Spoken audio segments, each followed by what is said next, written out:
Antes de iniciarmos o estudo da Palavra de Deus, queremos orar mais uma vez. Pai querido que estás nos céus, estamos aqui na Tua presença, buscando a Tua bênção, buscando a Tua face. Queremos sentir a Tua presença, o Espírito Santo aqui conosco. Que ao abrirmos a Tua Palavra neste momento, o Senhor fale ao nosso coração. O Senhor abençoe a todos que estão pedindo bênçãos, pedindo a Tua ajuda. Enfim, Pai, nós somos os pedintes. O Senhor é o grande doador. O Senhor é aquele que estende e abre as mãos cheias de bênçãos e as derrama sobre nós. Nós te louvamos porque não precisamos de um outro Deus. O Senhor satisfaz todas as nossas necessidades. O Senhor é o nosso bom pastor e nada nos faltará. Derrama sobre nós o Espírito Santo. Em nome de Jesus pedimos e agradecemos. Amém, Senhor. Amém. Queremos parabenizar os nossos queridos irmãos que estão nesse plano de Daniel, não é? De Daniel Plan. O plano de Daniel. Daniel é o tipo de jovem que você pode se espelhar nele. Abra sua Bíblia, lá em Daniel. É o tipo de jovem que você pode se espelhar. Um dos poucos personagens da Bíblia que não tem nada de negativo. Quando você lê a vida de outros personagens da Bíblia, que foram salvos, que se tornaram também heróis da fé, mas tiveram muitas coisas negativas na vida deles. Como a vida de Sansão teve muitos lados sombrios. A vida de Davi teve muitos lados sombrios. A vida de Salomão também foi repleta de lados sombrios e de péssimo testemunho.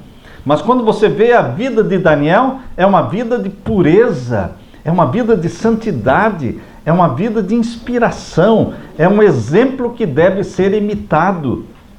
Por isso Deus disse para Daniel, quando o anjo veio para Daniel, no capítulo 9 de Daniel, quando o anjo veio em resposta à oração de Daniel, o anjo disse assim: quando você começou a orar, foi-me dada a ordem, e eu vim, porque tu és muito amado no céu. Uau! Que tal alguém falar de você usando estas palavras? Porque você é muito amado no céu. Queridos, Daniel realmente e os seus 3 companheiros, esses 4 jovens hebreus, foram levados de suas casas, onde foram criados, aprendendo a obedecer a Deus, foram levados como cativos para a Babilônia. E foram colocados exatamente ali na corte de Babilônia para servir ao rei Nabucodonosor e servir ao país, não é? De Babilônia. Portanto, queridos, o exemplo que Daniel nos deixou aqui no capítulo 1, vamos ler, e o verso 12. Veja aí o exemplo que Daniel deixou para você. O que é que Daniel disse? Experimenta, peço-te, os teus servos 10 dias, fazendo com que se nos deem legumes a comer e água a beber. Ele recusou comer as iguarias do rei. Tinha carne de porco, tinha todos os outros tipos de carnes imundas, proibidas pela Bíblia. Tinha ali o vinho, as bebidas alcoólicas. Daniel e os seus companheiros recusaram se alimentar e de beberem também as coisas que os iriam intoxicar. E eles colocaram no coração a firme decisão de obedecer a Deus e seguir as leis da saúde, a prática da temperança. Então, esta foi a decisão de Daniel. Eu quero parabenizar a todos os que estão neste plano de Daniel e que estão fazendo avanços. Eu vi a lista ali e o nome ali de dezenas de pessoas que colocaram o nome, estão seguindo à risca, alguns perdendo peso e fazendo mudanças na sua vida. Sabem, queridos, que as mudanças que são feitas, elas podem ser passageiras ou podem ser duradouras. Hoje nós vamos falar sobre a fé, porque não existe mudança duradoura sem a fé. Não a fé em qualquer coisa, mas a fé em Deus. A fé em nosso Jesus. a fé em Jesus, a dependência de Jesus, isto vai tornar as mudanças duradouras, eternas, porque as decisões feitas vão permanecer com você, vai levá-lo a um novo estilo de vida. Abra sua Bíblia agora em Filipenses capítulo 4 e o verso 13. Filipenses capítulo 4, verso 13. Existem muitos livros de autoajuda, existem muitos livros que ajudam a pessoa a fazer mudanças, mas poucos deles incluem a fé em Jesus Cristo. E sem a fé em Jesus Cristo, você e eu não vamos muito longe não. Porque a gente desiste, a gente se cansa de fazer o que é correto, a gente se cansa de dizer não para os nossos apetites, para os nossos gostos pervertidos, e voltamos na prática da velha vida, dos velhos hábitos. Mas aqui diz em Filipenses capítulo 4, verso 13, posso todas as coisas naquele que me fortalece. Os livros de autoajuda dizem, posso todas as coisas, ponto final. Eu posso todas as coisas. É assim que os livros de autoajuda ensinam, que você pode. Mas, queridos, o que a Bíblia ensina não é que você pode, é que em Jesus Cristo você pode. Posso todas as coisas naquele que me fortalece. Esta faz a diferença. Essa é a grande diferença no plano de Daniel, porque inclui Deus. Abra sua Bíblia agora em Mateus capítulo 9 e o verso 29. Mateus capítulo 9 e o verso 29. Abra sua Bíblia e vamos acompanhar. Capítulo 9 e o verso 29. O que é que Jesus falou? Tocou então Jesus os olhos deles, dizendo, seja-vos feito segundo a vossa fé. A fé é a mão que se apega à bênção de Deus. A fé são os pés que correm para Jesus. A fé é ação, é mão que pega, é pé que corre. Através da fé, você consegue a bênção divina. Aquele que não tem fé, não vai conseguir. Não vai conseguir. A Bíblia diz aqui no capítulo 9, verso 29, seja-vos feito segundo a vossa fé. Eu tenho que crer. Eu tenho que acreditar. A fé é essencial no plano de Daniel. Abra sua Bíblia também em Gálatas capítulo 6 e o verso 9. Aqui nós vamos ler. E não nos cansemos de fazer o bem. A gente começa animado e desanima.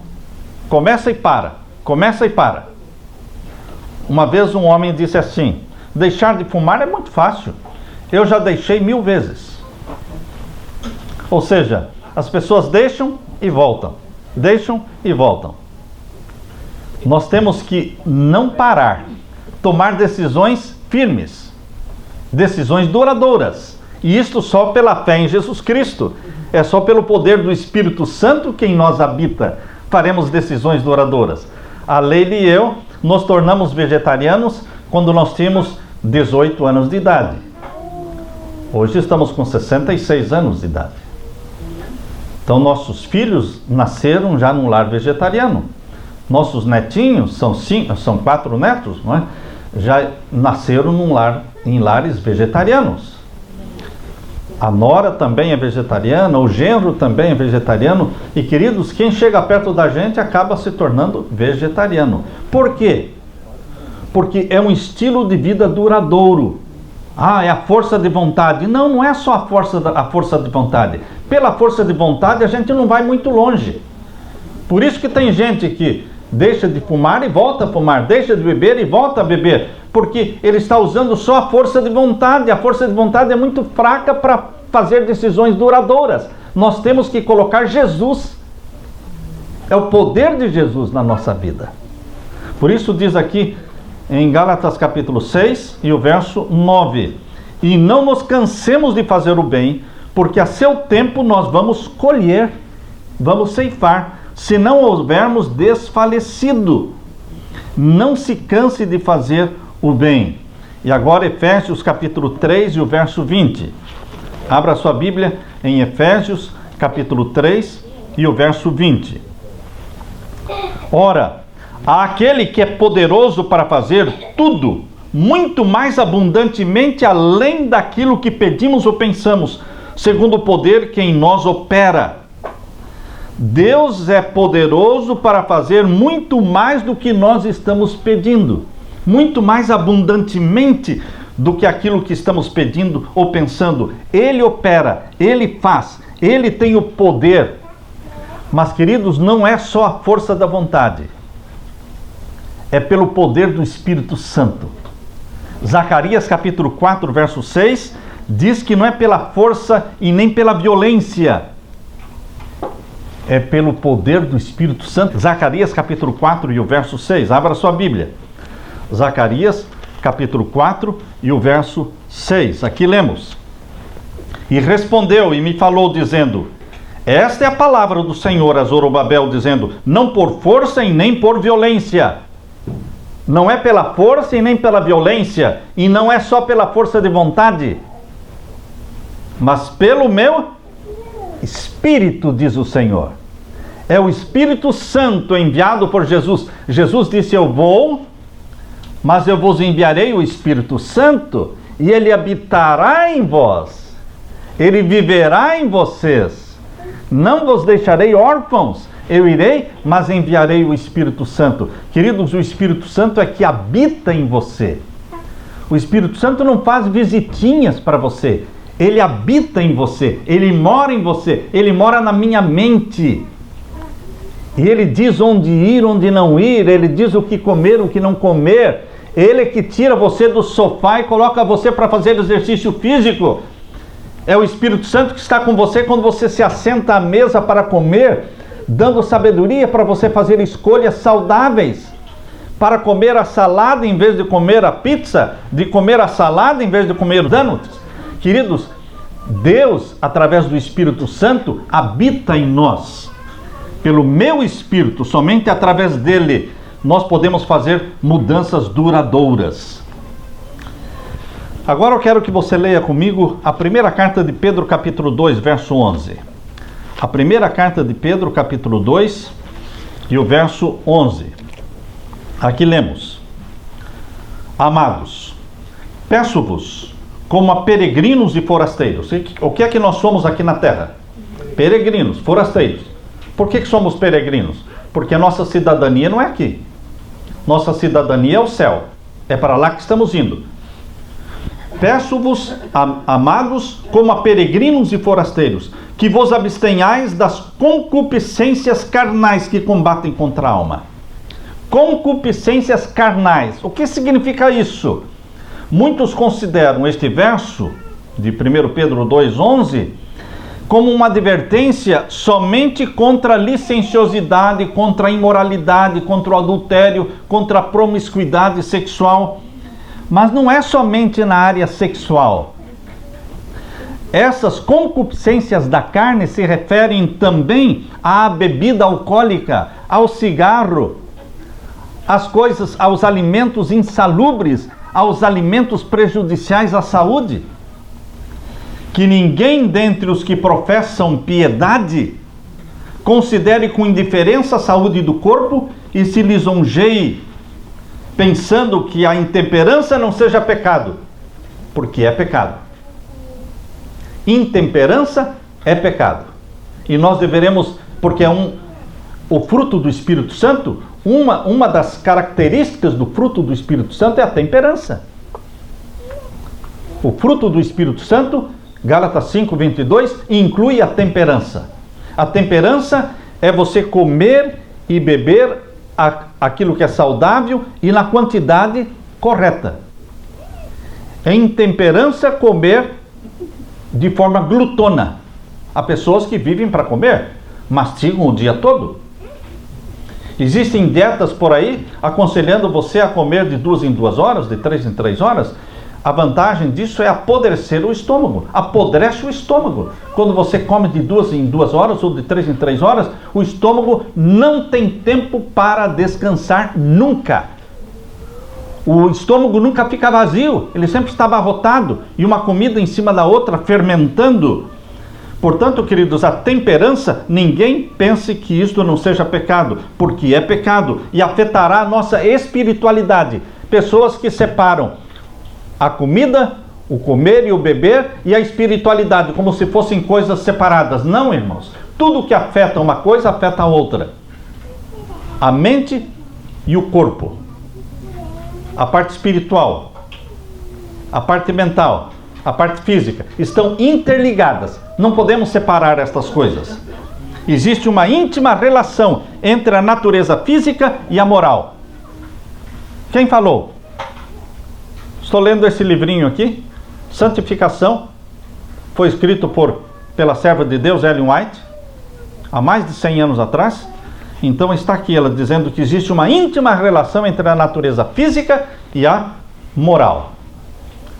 Se eu quero ser mais consagrado, se você quer ser mais fiel a Deus, você tem que começar pelo apetite. Por que o apetite é importante? Porque Jesus Cristo, quando veio à Terra, quando ele foi para iniciar o ministério dele, ele primeiro foi batizado. Foi batizado nas águas, depois ao sair das águas ele foi batizado pelo Espírito Santo, que desceu sobre ele em forma de uma pomba, desceu sobre ele, e depois dele batizado pelo Espírito Santo, ele foi conduzido para o deserto e ali ele esteve 40 dias em jejum. Veja, por que é que Jesus iniciou seu ministério com um jejum? Porque a coisa mais difícil na vida de um ser humano é parar de comer, é não comer, ou é dominar o apetite. Não existe nada mais difícil. Se alguém disser para você que existe uma coisa mais difícil do que dominar o apetite, você pergunta, então o que é? O que é essa coisa mais difícil? Porque não existe. Por isso Jesus começou pelo mais difícil, dominando o apetite. E no livro Conselhos sobre o Regime Alimentar, Deus diz ali que quem domina o apetite vai dominar todas as outras coisas também, todas as outras áreas da vida. Hábitos errôneos no comer e beber resultam num pensar e agir errôneos. Vou repetir isso, irmãos. Comer e beber de forma errada resulta num pensar e agir de forma errada. Uma coisa está ligada à outra. O plano de Daniel inclui a fé em Jesus Cristo, a obediência a Jesus Cristo em todas as áreas da vida. A condescendência com o apetite fortalece as propensões animais. Quando falamos propensões animais, estamos falando aqueles instintos animalescos. Você sabe que os animais são dominados por instintos, não é? Os instintos. O cachorro, todos os animais têm instintos. Eles não agem pela razão. Nós, seres humanos, fomos criados à imagem e à semelhança de Deus. E Deus não é governado por instintos. Deus se deixa governar pela razão.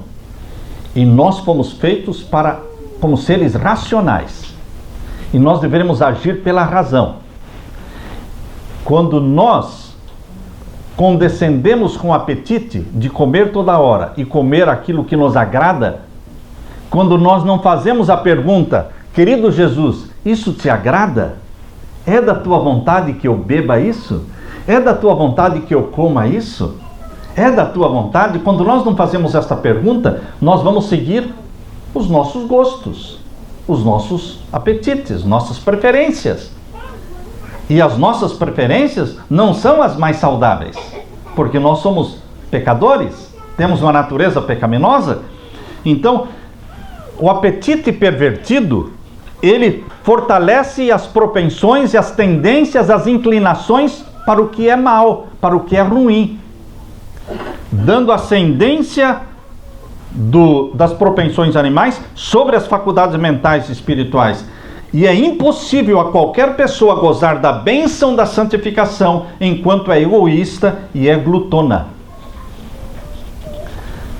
É impossível gozar as bênçãos da santificação enquanto somos egoístas e glutões. Por isso nós temos que colocar um freio na nossa boca. Eu aconselho as pessoas a jejuarem um dia por semana. O que é que tem a ver o jejum semanal? Um jejum semanal ajuda você a comer racionalmente.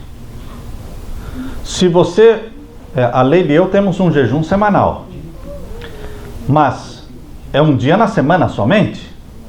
Mas qualquer outro dia, quando eu me assento para comer, a primeira pergunta que me vem à mente é: posso comer? Não é o meu dia de jejum? Não estou jejuando hoje?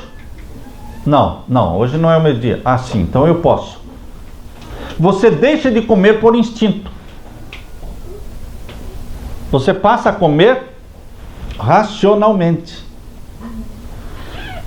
Em 1 Coríntios capítulo 9, abra sua Bíblia, 1 Coríntios capítulo 9, versos 25 a 27, veja o que Paulo diz: todo aquele que luta, de tudo se abstém. Os lutadores, esses que lutam em lutas marciais, os atletas, eles têm restrições, eles têm regras duras, regras rígidas que eles seguem à risca para serem campeões. E é isso que Paulo está escrevendo aqui. Vamos ler aí o verso 24 em diante. O verso 24 em diante.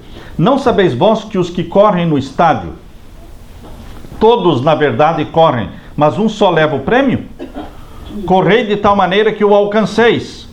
E todo aquele que luta de tudo se abstém. Eles o fazem para alcançar uma coroa corruptível, uma medalha de ouro, uma medalha de prata, uma medalha de bronze, e a maioria não ganha medalha nenhuma. Mas eles se abstiveram de tudo, dormiram 8 horas por noite, dormiram cedo, se alimentaram bem, para alcançar uma medalha. Queridos, nós que estamos correndo para o céu, nós que estamos nessa maratona em direção à Nova Jerusalém, não existe o risco de um só ganhar, um só entrar na Nova Jerusalém. Todos vão entrar na Nova Jerusalém, todos vão receber o prêmio, mas nós devemos também nos abster de muitas coisas. Nós temos que aprender a dizer não para nós mesmos. Tem pessoas que só sabem dizer não para o filho, aprendem a dizer não para as crianças. Não pode não, não isso, não aquilo. Mas nós pais temos que aprender a dizer não para nós mesmos. É fácil dizer para a criança: é hora de dormir. Eu quero ver você falar para você: é hora de dormir, viu? Não é? Viu, Alcides? É hora de dormir. É mais difícil você falar para você mesmo. Queridos, é isso que Paulo está dizendo aqui, olha. O verso 26. Pois eu assim corro, não como a coisa incerta, assim combato, não como batendo no ar. Antes subjugo o meu corpo. O que Paulo está dizendo? Eu subjugo o meu corpo, eu domino minhas vontades, eu me abstenho de coisas que não me são saudáveis. Para quê? Antes subjugo o meu corpo e o reduzo à escravidão, à servidão, para que pregando aos outros, eu mesmo não venha de alguma maneira a ficar reprovado. O negue-se a si mesmo, o domínio próprio, a temperança. Eu e você não podemos comer o que dá vontade para comer, beber o que dá vontade de beber, dormir a hora que dá vontade de dormir, fazer sexo quando dá vontade de fazer sexo. Queridos, nós não fazemos coisas que dão vontade, nós fazemos coisas que Deus quer que façamos, e nós decidimos fazer em obediência a Deus, e não porque estamos com vontade. Não é um instinto que dita a nossa vida, não é um instinto que nos guia a vida, mas é a palavra de Deus. É o assim diz o Senhor. Deus mandou, eu vou fazer em obediência ao meu Pai. E com o tempo você começa a gostar daquilo que Deus mandou. Abra sua Bíblia agora na primeira carta de Paulo aos Coríntios, capítulo 6. Capítulo 6. Primeira carta de Paulo aos Coríntios, capítulo 6, e os versos 19 e 20. Todos acharam? Primeira carta de Paulo aos Coríntios, capítulo 6, e os versos 19 e 20. Não sabeis que o vosso corpo é o templo do Espírito Santo? Você já ouviu alguém falando, eu sou dono do meu nariz. Não vem querer dizer o que eu tenho que comer, o que eu quero, o que eu tenho de beber. Eu sou dono do meu nariz. Ah, é? Você é cristão? Porque se você for cristão, se você ama Jesus Cristo e aceitou a Jesus como seu salvador pessoal, você nunca vai falar, eu sou dono do meu nariz. Porque eu não sou dono do meu nariz. Eu pertenço a Jesus. Ele manda em mim. Ele morreu por mim como meu salvador. E eu aceitei-o como meu salvador. E ele perdoou os meus pecados. E agora ele se tornou Senhor da minha vida. Agora, como Senhor da minha vida, Jesus dá ordens. Eu quero que você faça isso. Eu quero que você vá ali. Eu quero que você não vá naquele lugar. Ele dá ordens. Ele é o Senhor da minha vida. Eu obedeço porque ele já morreu por mim. O que é que eu posso fazer por aquele que morreu por mim e me deu a salvação? Eu vou fazer tudo. Tudo. Porque ele só quer o meu bem. Por isso diz aqui, não sabeis vós que o vosso corpo é templo do Espírito Santo? Que habita em vós? Está vendo que o Espírito Santo não faz visitas? Ele habita em você. Ou não habita. Há pessoas que dizem, não, aquele pastor, não é? Ele estava possuído pelo Espírito. Não, o Espírito Santo não possui a gente aqui e abandona. Não, ele vive em você. Ele possui a sua mente e vive em você 24 horas. Porque é a casa dele, é o templo dele. É o corpo humano, é o templo do Espírito Santo. Por isso diz aqui que habita em vós proveniente de Deus e que não sois de vós mesmos. Eu não me pertenço. Você não se pertence. Você foi comprado pelo sangue de Jesus. Então, antes de colocar uma comida na boca, eu preciso perguntar racionalmente, Senhor, é isso que o Senhor quer que eu coma? Um dos piores venenos, eu diria que o maior veneno que existe no mundo e que é consumido por todos é o açúcar. É o açúcar. É ele que consome todas as vitaminas do corpo. Ele arrasa com as vitaminas do corpo. É ele que consome com o cálcio dos nossos ossos. Queridos, o açúcar, ele vicia, ele cria dependência, tanto quanto drogas. Mas ele está disfarçadinho, não é? Bonitinho, dentro de cada casa, em cima de cada mesa, e vamos usar o açúcar. E ele vem disfarçado em tudo. Ele vem disfarçado em geleia, ele vem disfarçado em candies, ele vem disfarçado em pudim, ele vem disfarçado de várias formas, cores, e as pessoas estão usando continuamente. E ele está destruindo, minando a sua saúde. Por isso nós deveremos perguntar, querido Jesus, é da tua vontade que eu coma isso? E Jesus vai responder. Sempre que você perguntar, você terá a resposta.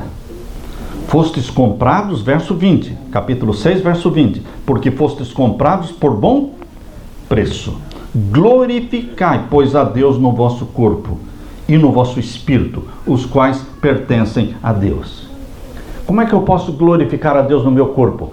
Comendo somente aquilo que Ele quer que eu coma, bebendo somente aquilo que Ele quer que eu beba, indo dormir às 8 horas por noite que Ele quer que eu durma.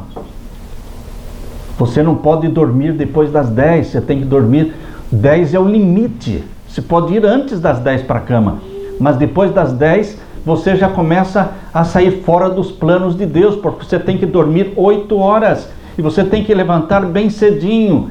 Antes do sol nascer você tem que já sair da cama, porque Deus quer que você levante na madrugada para adorá-lo. Aqueles que de madrugada me buscam, me acharão. Se eu for dormir tarde, eu não levanto cedo, antes do sol nascer, para louvar o meu Deus. Então, queridos, eu tenho que glorificar a Deus no meu corpo, porque pertence a Jesus. Fomos comprados por bom preço. A admoestação aqui que a Bíblia nos dá é que nos abstenhamos daquilo que é estimulante, narcóticos. Café é narcótico? O que você acha? Café vicia? Café vicia. Me lembro que a minha sogra, ela usava café naquele tempo, isso quando nós casamos, e ela uma vez veio para visitar a nossa casa. Ela veio nos visitar e ela, sabendo que nós não bebíamos café, ela trouxe o vidrinho de café dela, do Brasil. E quando eu levantei de manhã e fui buscar os meus cereais lá, minhas granolas e tudo, encontrei aquele vidrinho lá na estante. Falei, uau, interessante, isso não é nosso, não é? Nossa casa, eu e minha casa serviremos ao Senhor. Joguei no lixo. E aí quando a sogra levantou e ela foi lá para a prateleira e procurava, daqui a pouco ela gritou, Leila, era 2 pisos a casa, Leila, você viu onde que está o meu café descafeinado? A Leila falou, eu não vi não, pergunta para o Samuel, ele está embaixo. Eu já estava comendo e ela chegou para mim, Samuel, você viu onde foi o vidrinho de café descafeinado que eu coloquei ali? Falei, eu vi. E onde está? Então eu joguei no lixo. E ela disse, você não poderia ter feito isso? Porque aquele vidrinho era meu, eu comprei, eu trouxe. Eu disse para ela, a senhora não poderia ter feito isso, porque a casa é minha. Eu e minha casa serviremos ao Senhor. Ela ficou 3 dias sem usar o café descafeinado. Muitos pensam que o café descafeinado não tem cafeína. Tem menos cafeína, mas tem. E aí a dor de cabeça, né? 1 dia dor de cabeça, 2 dias de dor de cabeça, 3 dias de dor de cabeça. Eu disse para ela, não se preocupe que 4, 5 dias some a dor de cabeça. Você nunca mais vai ter a dor de cabeça. E ela nunca mais teve e nunca mais voltou a beber o café. Queridos, café vicia. E o café produz câncer de pâncreas. Quando você vê as pessoas morrendo de câncer de pâncreas, eles não dizem isto foi provocado pelo café. Mas uma pesquisa feita na Universidade de Harvard, aqui nos Estados Unidos, e ela está no Google, só pesquisar no Google, Universidade de Harvard pesquisa que relaciona o câncer do pâncreas ao uso do café. Isso é cientificamente provado? Deus não quer que você seja dependente do café. Deus não quer que você seja dependente do chamate, que também vicia. Chamate vicia. Vicia tanto que o chamate obriga a pessoa a levar a cuia dele, não é? A cuia e a chaleirinha e a bomba por todos os lugares. A pessoa viaja com aquilo. Queridos, o que vicia é condenado por Deus. O que vicia é condenado por Deus, porque o que vicia domina você. Você se torna escravo. E os filhos de Deus, comprados pelo sangue de Jesus, não podem ser escravos de nada. Porque nós já somos servos de Jesus Cristo. E a servidão a Jesus é uma servidão que nos traz liberdade de todas as outras servidões. Traz liberdade. Portanto, deveremos deixar de lado todos os estimulantes narcóticos, como álcool, como morfina, como chá preto, como café, como cigarro. Uma senhora que frequentava a igreja por muitos anos e se considerava salva, se considerava santificada, um dia ela disse assim, se eu tiver que renunciar ao meu cachimbo, o meu cigarro, o meu tabaco, adeus céu, adeus Nova Jerusalém, porque eu não vou abandonar meu cachimbo, o meu cigarro. Há pessoas que preferem perder o céu a abandonar o cigarro. Queridos, Satanás domina as pessoas pelo cigarro, pelo álcool, pelas drogas. E nós devemos ser pessoas livres, porque Jesus nos comprou com seu sangue. A condescendência com o apetite, agradar o nosso apetite, produz um estômago doentio, um fígado entorpecido, um cérebro anuviado que não consegue tomar decisões, porque o cérebro está anuviado, está confuso. Isso altera, irmãos, altera o nosso humor, altera o nosso raciocínio, deixa a nossa mente confusa. Eu tenho que, em nome de Jesus, me libertar, mesmo aqueles remédios que são tomados para dormir. Há pessoas que não dormem sem remédio. Será que Jesus não tem o poder de ajudá-lo a se libertar e a dormir o sono do bom trabalhador, o sono de um filho de Deus? Em nome de Jesus temos que nos libertar. Não podemos ser escravos de nada. Abra sua Bíblia agora na segunda carta aos Coríntios, capítulo 7. A segunda carta aos Coríntios, capítulo 7. Capítulo 7 da segunda carta aos Coríntios, verso 1. Ora, amados, pois que temos tais promessas, purifiquemo-nos de toda a imundícia da carne. Purifiquemo-nos de toda a imundícia da carne e do Espírito, aperfeiçoando a santificação no temor de Deus. Para você se aperfeiçoar na santificação, diz aqui, você tem que buscar a purificação de toda a imundícia da carne. Imundícia da carne começa com a carne.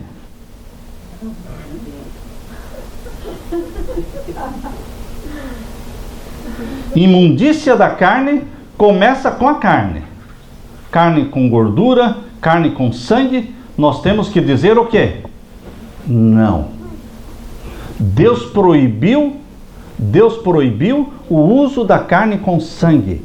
E todas as carnes vendidas nos açougues são carne com sangue e carne com gordura. A única carne que não tem sangue, não tem gordura, é aquela carne chamada carne kosher, que é usada pelos judeus. Qualquer outra carne é pecado comer.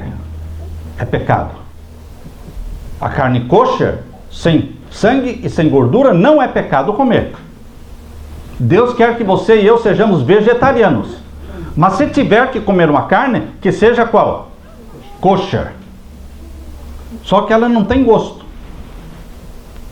Por isso o irmão Rubens, da igreja lá de Lowell, em Boston, ele disse, pastor, o senhor falou, eu fui no mercado, comprei a carne kosher.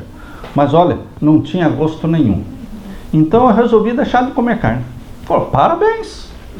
Parabéns. Esse é o plano original de Deus. Assim como Daniel. Daniel colocou como regra firme na sua vida ser o que? Vegetariano. Portanto, queridos, 2 Coríntios capítulo 7, verso 1 diz, purifiquemo-nos de toda a imundícia da carne e do espírito, aperfeiçoando a santificação. E agora abra sua Bíblia em Romanos capítulo 8 e o verso 1. Romanos capítulo 8 e o verso 1. Aqui lemos. Portanto, agora nenhuma condenação há para os que estão em quem? Em Cristo Jesus. Que não andam segundo a carne. Carne.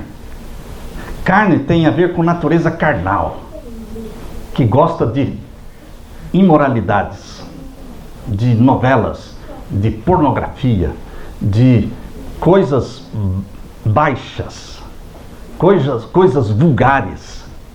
Queridos, o alimento recomendado pela palavra de Deus é para purificar, é para deixar a mente limpa, para você se comunicar com Deus e crescer na santificação. Por isso diz, não há nenhuma condenação para os que estão em Cristo Jesus, que não andam segundo a carne, mas andam segundo o Espírito. Andar segundo o Espírito é fazer a vontade de Deus. Agora Gálatas capítulo 5 e o verso 24, irmãos. Gálatas capítulo 5 e o verso 24. E os que são de Cristo crucificaram o quê? A carne. Alguém pode dizer, pastor, o senhor está torcendo a Bíblia. Crucificaram a carne significa que eles não estão mais fazendo a vontade da natureza carnal. Isso mesmo. E não fazer a vontade da natureza carnal inclui também voltar à dieta de Daniel, certo? Também inclui voltar para a dieta de Daniel. Aqui diz, os que estão em Cristo crucificaram a carne com as suas paixões e concupiscências. Se vivemos em espírito, andemos também no espírito. Queridos, teve uma jovem chamada Kalei Kekuna. Kalei Kekuna era uma garota que estava lutando para perder peso. Mas é difícil perder peso. Principalmente depois dos 50, 60 anos, muito difícil perder peso. Porque a gente começa a engordar. Porque o metabolismo do corpo muda. Mas nós não podemos desistir. E Kalei Kekuna, essa garota, ela comia compulsivamente. Não sabia parar de comer. Mas quando ela entendeu que Deus a amava do jeito que ela era, você não precisa melhorar para Deus te amar. Deus te ama do jeito que você é. Deus te aceita do jeito que você é. Quando ela entendeu que Deus a amava do jeito que ela era, ela começou a amar mais a Deus. Ela começou a amar mais Jesus Cristo, porque ela começou a curtir esse amor de Deus. E ela agora começou também a sua autoestima começou a levantar. Porque quando você se sente amado, isso levanta a sua autoestima. E ela então disse, eu agora acordo de manhã e digo, Jesus, eu preciso da tua ajuda para controlar o meu apetite. Eu não sei controlar o meu apetite. Eu preciso da tua ajuda. Eu quero que o Senhor se assente comigo à mesa na hora que eu for comer. E me ensine o que eu devo comer e quanto eu devo comer. Que o Senhor me ensine a escolher salada. Eu não gosto de salada. Mas o Senhor gosta de salada, não é? Então, me ajude a gostar da salada, porque eu não gosto. Queridos, nessa experiência dela com Jesus, porque ela se sentiu amada por Jesus e começou a amar a Jesus, por causa do amor. O amor opera mudanças, irmãos. O amor opera mudanças. Ela começou a escolher pratos mais saudáveis, frutas, verduras, e começou a deixar de lado os alimentos que ela costumava comer antigamente. Agora vejam o que ela disse. Agora eu peço ajuda para Jesus me ajudar a sair do sofá, onde eu ficava sentada horas e horas, e ir para uma escola de fitness, fazer exercício, para também ajudar a minha saúde. O fato de eu saber que Jesus estava comigo o tempo todo e que Ele me ama, isso fez uma grande diferença na minha vida. O que é que não acontece na nossa vida com o amor? Por amor, acontecem os milagres. É a certeza de que Jesus te ama. E Jesus te ama do jeito que você é. E Ele te aceita do jeito que você é. Só que depois que Ele te aceita do jeito que você é, Ele não te deixa do jeito que você é. Ele começa o que? A mudar. Primeiro Ele nos aceita do jeito que somos. E depois Ele começa a mudar do jeito que Ele quer que a gente seja. Em nome de Jesus, você e eu devemos entrar no plano de Daniel. Adotar a dieta de Daniel. Sermos dependentes de Deus como Daniel era dependente. E Deus falará de você o que falou de Daniel. Tu és no céu uma pessoa muito amada. Muito amada. Eu quero ser uma pessoa muito amada no céu. Você também quer ser uma pessoa muito amada no céu? É só fazer a vontade do Papai do céu. E o poder do Espírito Santo habita em nós, dando-nos poder para praticarmos a vontade do nosso Pai Celestial. Que a graça de Jesus te ajude e que as decisões que estão sendo tomadas sejam duradouras. eternas, para a vida eterna. Amém? Amém. Deus seja louvado.